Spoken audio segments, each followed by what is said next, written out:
I tend to move around a little bit. I hope that's not a problem. Have the whole room. Okay.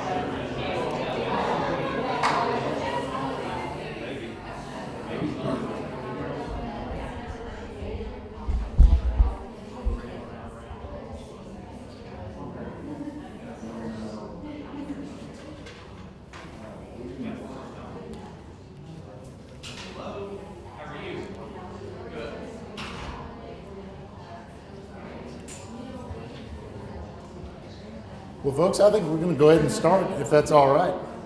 They gave us that session that's right after lunch, so if anybody is tired at all, I promise the teacher will come out in me. I will come sit next to you, just pat you on the shoulder, it'll be fine. My name is Joe Rollins. I'm the principal at the School of Innovation in Springdale, and I get to serve as our district's CTE coordinator as well. So, like most of you, I wear several hats in our district. And this is John Laffoon. He's principal at Pea Ridge High School. We're going to give you a couple of looks at what our schools of innovation look like. We understand that if you're going down this road, there are going to be as many different looks at what a school of innovation is as there are folks applying to be one. So really, my perspective today is just that. It's my opinion. It's the look at what our school is trying to pursue, and it's a model. It's an example for you to try and follow if this is something you want to pursue. The whole strand of personalized learning. To me, there are two critical pieces, and I try and address our staff with this at the beginning of each school year. If I talk about Rita Pearson, does anybody know who I'm talking about? One of my most favorite motivational educational speakers. Her message is straight to the point. All kids need a champion. They need a hero. But it's deeper than that. At the core of personalized learning, it will not and cannot happen without a real relationship with your kids. It's essential. All of our kids come to us with two factors that are the same. In Springdale, we have a highly diverse student population. We're a couple of days away from being 70% free and reduced across our district. There are a lot of beliefs about Northwest Arkansas. I want to make sure you understand that we share in that same poverty level as well. We have about 60% of our kids who are Latino, high poverty, low socioeconomic status. Some of them come to us from directly across the border, 16 years old, have not been in school for years. Some are coming to this country just trying to get a start. Some are coming because they're trying to get away from a past. They have two things in common. Whether it's college, whether it's careers, whether it's somewhere in between, they're trying to get ready for a future. And they've got our teachers to help get them there. Whether that's through advisory systems, advocacy systems, or simply building a personal relationship with kids. That's what they bring in common to the table every time. So that's where this takes us. When we talk about schools of innovation, you're going to hear a lot about learning without walls, learning without calendar, learning without time. Let me ask you a question. How many of you are parents in the room? A lot of us. What if I said learning without fear? Does that hit home with anybody? What happens when kids get into that secondary level? Where does the excitement go from it's cool, it's fun, it's the right thing to do, it is popular to learn and to be smart, and then they show up as teenagers and you get this all day. That's what we're here to combat. So competency-based education, another topic that there's a lot of different definitions to. The definition I choose to use in Springdale, it's a combination of things. It's a combination of standards or essential learnings, and they're grouped in a manner that allow for some student choice, voice, real-world application, and demonstration of mastery upon their completion. There's a whole lot of open-endedness in that. That's part of the conversation. We want students to have some self-direction. We want students to know where they're going. But as you come forward with this School of Innovation conversation, you need to know, what are your competencies going to reflect? I'm a big supporter of capstone learning. I want students to be able to demonstrate what they've learned. I'm a big supporter of career credentialing. To me, that's a senior capstone that shows the business and industry world that I can do some things. So as you go through competency development, what is it that you're trying to get to? It's also helped us establish some 21st century skills for our kids. When we built our school, we approached our business, our industry, our post-secondary entities in our area and asked, What are some of the soft skills that you need? What are some of the traits that you need from our kids? You know what the number one trait was that they were looking for from students as they go into the workforce? Punctuality was 2, believe it or not. Number 3. We're going to play Family Feud here in a minute. Show up was, I'll group that in with punctuality. They wanted, perseverance was big, they want students who know what it means to think. Problem solve, troubleshoot, think on the fly, solve problems. We had one of our gentlemen in town who actually referred to it as the Apollo 13 complex. These are the resources you have, this is the time you have to fix it, show me how to do it. That's big. So as we go forward, I want to make sure that our kids know what it means to problem solve, to troubleshoot, to create products. We talked about capstone learning, talked about defensive learning. This was one of our students' projects, believe it or not, and I felt obligated to show that. It's a video that we created that serves as a recruiting tool for our students. School of Innovation. The Springdale School of Innovation was created for students just like you. Students who need a little bit different look at their education. Students who might really enjoy technology. Students who want to pursue their college hours. Students who want to go get a job right after high school. Students who want to have that relationship with their teachers. Our goal is real simple. We're here to provide a brand new learning experience for you that's going to get you ready to be college and career ready when you graduate.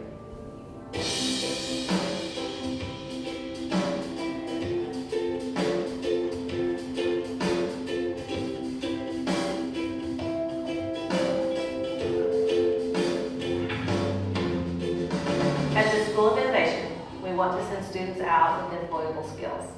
In order to accomplish this, we have set up real-world Wednesday experiences for all students.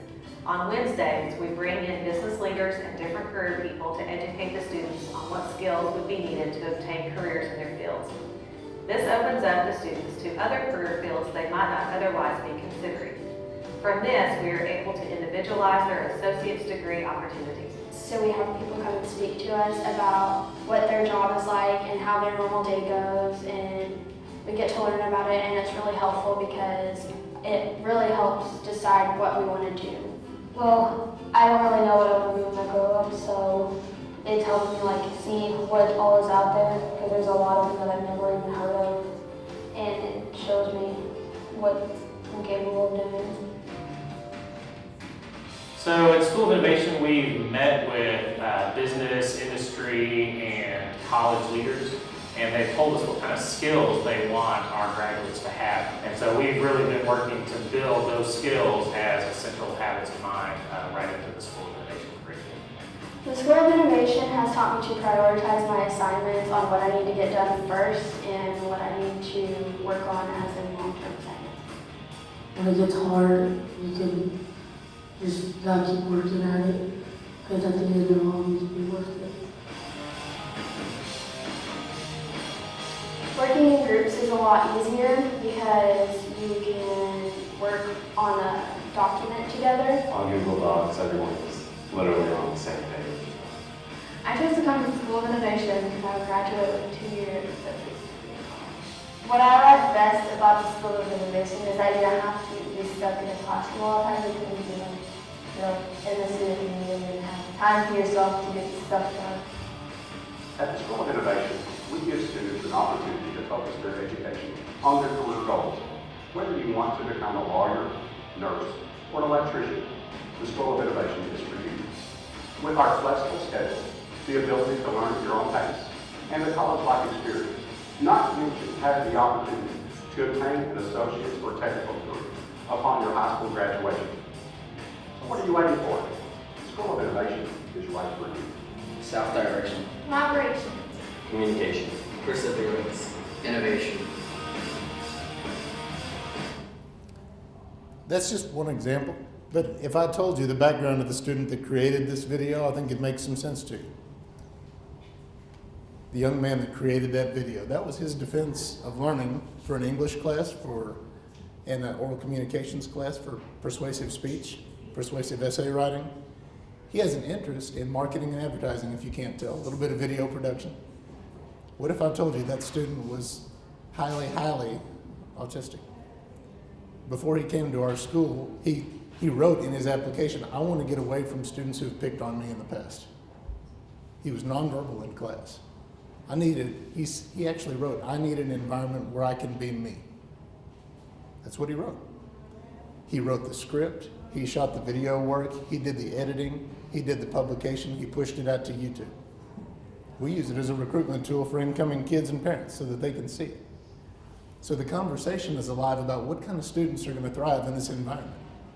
I want you to understand, students from all backgrounds can thrive in this kind of environment. Will it be the environment for all students? No, there are going to be some students who want that traditional setting. But I use this video as an example about the possibilities that all students can learn like this.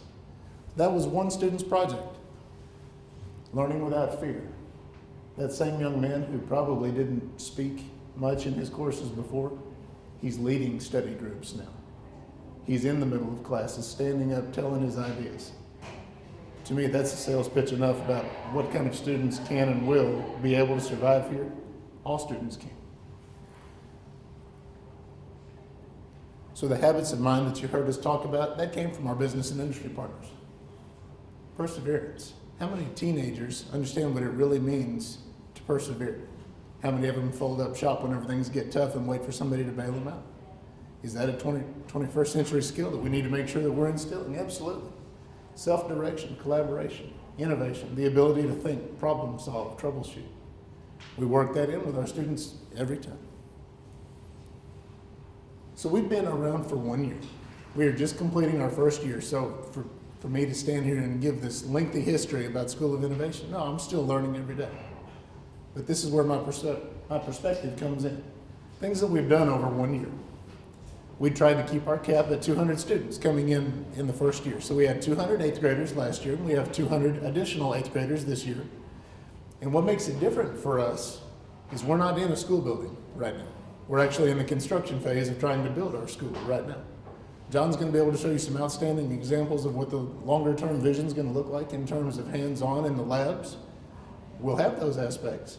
It's kind of hard to bring in some industrial equipment into leased space from a community center. For those of you familiar with Northwest Arkansas, we're housed in the Jones Center right now.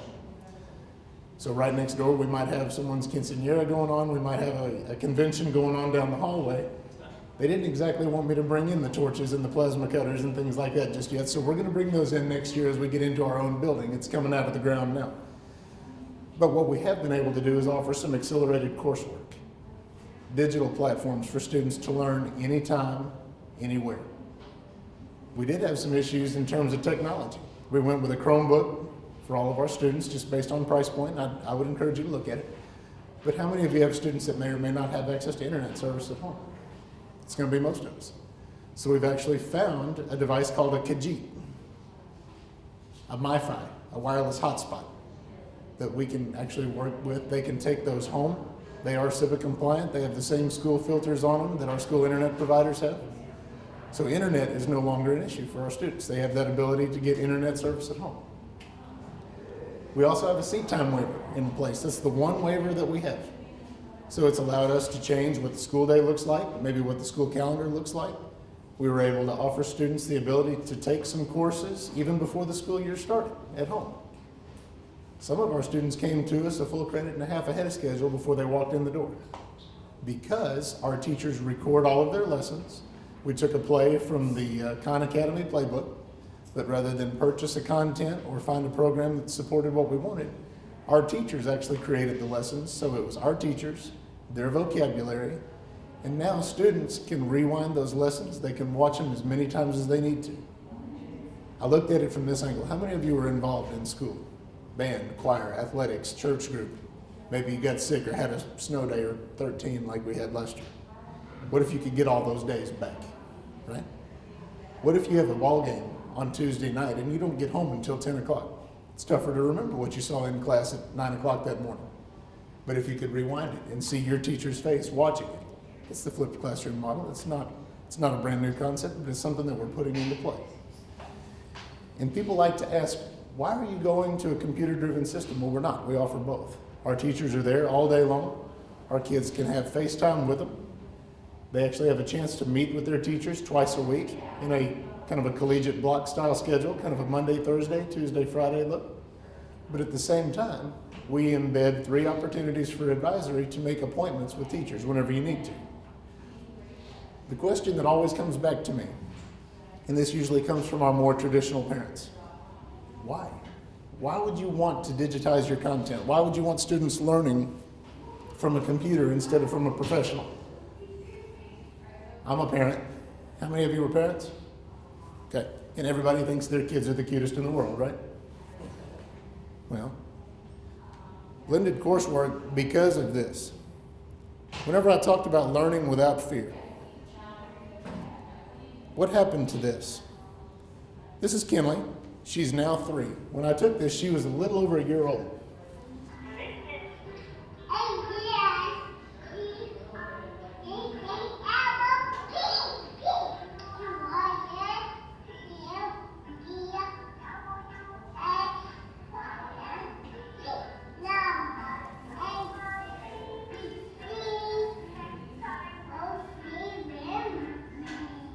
So maybe not a choir major. But what happened to that? That's why we offer digital programming. What happened to that kind of spark? What happened to the kids who come in and sit in the classroom and just turn into sullen-faced learners? Why? Whenever they can be hands-on, John, right? When they can learn at their pace. We have kids who are completing extra courses in a semester just because we get out of the way. We provide them the lessons, we provide them the support that they need, and we get out of the way so that they can continue moving. I've clearly made the computer angry, so I'm going to try and get back to this. But accelerated coursework, community projects, 8th and 9th graders taking college coursework already. We have partnerships with Northwest Community College and NTI. We have some students who want to go the career and technical route, and I'm a huge supporter of that. We have kids who are ready to go to college. I'm a huge supporter of that. And the conversations we have with parents is why not both? It's hard to be the CEO of a company unless you know what all the folks are doing. At the end of the day, it's also a great experience. Over the course of the last year, the students tell the story. That's where our student enrollment comes from. The things that we offer to our students is the support that they need. The advisory system. Everybody wants to talk about advisory. Well, ours is 3-pronged. We meet with our students morning, midday, and afternoon, and we've built the time into the day. They will have one advisor for 5 years while they're with us. How many of you knew your college advisor very well at all? I didn't. I was a check mark on the list. Okay? If I had an advisor that I knew for 5 years, I can build a relationship there. As our students get into their 9th and 10th grade year, we open the door for some college coursework. We bring in an advisor from the community college to meet with our kids weekly. How many of you fell behind in that first year of college? I learned the hard way. We also lose kids along the way whenever they graduate, go into that first line of work. We offer an internship, job shadow experience to all of our students, and with that comes mentorship of an industry-specific professional. How many of you could have used some mentoring in that first job before you got there? So along the way, we allow all these options: high school diplomas, career credentials, the ability to attain up to 2 full years of college before you graduate, internship experience for all of our kids, with advisory and support along the way. How can that not be a marketable student by the time they graduate? That's our goal. Where did this conversation come from? As we started with our region. And I would encourage you to do the exact same thing. If you're trying to start with the end in mind, find out where are the employment needs. What does your specific region need? That's where we came from.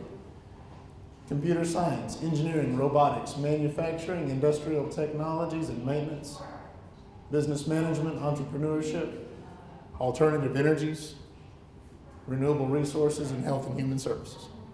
So those are our major career areas that we're trying to work toward for our students. And we all know that there are droves of careers within each of those fields. That's what the employment needs for our region are.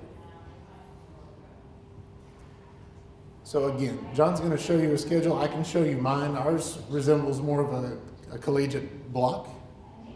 And then we keep Wednesdays set aside for career and technical opportunities, internships, real world experiences, bringing in industry partners into our school to talk to our kids. That's our Wednesday time. And then flipping the classroom, making sure that they have access to our content and our teachers anytime, anywhere. I'm talking to a room full of educators, so I can ask this question. How many of you were really great test takers when you were in school? I wasn't. But if you gave me the opportunity to talk through something, I could tell you a whole lot more than what was on that sheet of paper. You will never convince me that a page full of multiple choice, true, false questions is a good tool of anything in terms of judging how much the kids know. So we created the opportunity to be flexible in our assignments and in our assessments. It's part of that personal learning plan for all of our kids. How do you prefer to be assessed? So you'll see a lot of project work, a lot of presentation work. They have the rubric, they know what they're held accountable for, but we're giving them an option to be assessed in a way that's comfortable to them. How many of you would freeze at 100 multiple choice questions if you saw that on a test in class? How many of you would prefer to have the ability to talk it through in front of peers and present? That's what we're talking about, opportunities to be flexible. So again, we talked about the different pathways that we're offering. We talked about the careers that we're trying to allow students to progress toward. We talked about the partnerships that got us here. Talked about the schedule that played into it. The lessons learned, and this is going to be real important. We started quickly. We started planning for the school about 6 months before we opened. That was quick. So as you plan this, these are my encouragements, my parting words of experiential wisdom here. Start a year out. Begin with the end in mind. Know what you're trying to get for your students. Competency development and design takes time. It takes a lot of time. It's not like pulling out the lesson plans. It's not like delivering lessons that you've seen before. You need to build a group of teachers that are flexible, that are open-minded about different ways to assess, to allow students to learn, to work with students, because it's different. If you have a room full of teachers that want to stand and deliver all the time, that's great. Not in this model, because they're going to be very frustrated very quickly. You need students and you need teachers who want to be that facilitator. Now, at the same time, make sure that your students understand before they come into the school, this is going to be different. I want to make sure I paint a very accurate picture. We've had a great first year, and we've maintained an extremely high number of our students. There have been some students who were not ready for the growth curve because it's major. A lot of our students haven't been asked to self-pace before. They haven't been asked to be responsible for their own learning before. They haven't been asked to schedule appointments with their teachers when they need to see them before. So they get a little panicked at first. And I want to make sure that you understand this on the front end so that you can tell them it's expected. We're right here for you, but you've got to take that first step to come see us. Other things that we learned, a student management system is critical to this kind of system. We started with a program that made a lot of promises. They told us they could do this, they could do that, they could make our communication process so simple. That just wasn't accurate. I'm going to pretend like they had some oversight. I'm going to pretend like it wasn't just trying to sell a product. But we did find a product that worked real well for us over time. And I'll go ahead and share that with you. We found a product called Schoology. We started with Google Classroom, good system. We've used some Moodle, also a good system. To us, Schoology allowed us to communicate with parents much better. It allows us to track student assignments, the time spent on task. It can communicate with parents the second that an assignment is submitted. They can see real-time grades, they can see real-time teacher feedback, and they are 100% in the loop. And as we go forward, we'll continue to grow that platform. So right now, our programs are still more technology-oriented than the hands-on experience. I want you to understand those are coming with the new building. But I know that John can talk about those real well. So as you build a school, keep those kind of thoughts in mind. But at the end of the day, what is the foundation piece of it? You've got to have teachers who can build a relationship with your kids. In a system that's wide open for student self-pacing, student self-direction, they've got to have that home to go to. So to me, that's my number one key feedback. make sure that you've got teachers who care, and then make sure that you've got students who are ready to go to work, because you'll be able to do both. So I know that after John's finished presenting, we'll both stand here and answer questions, but I want to make sure I leave plenty of time for you. So John, come on up. Thank you all very much.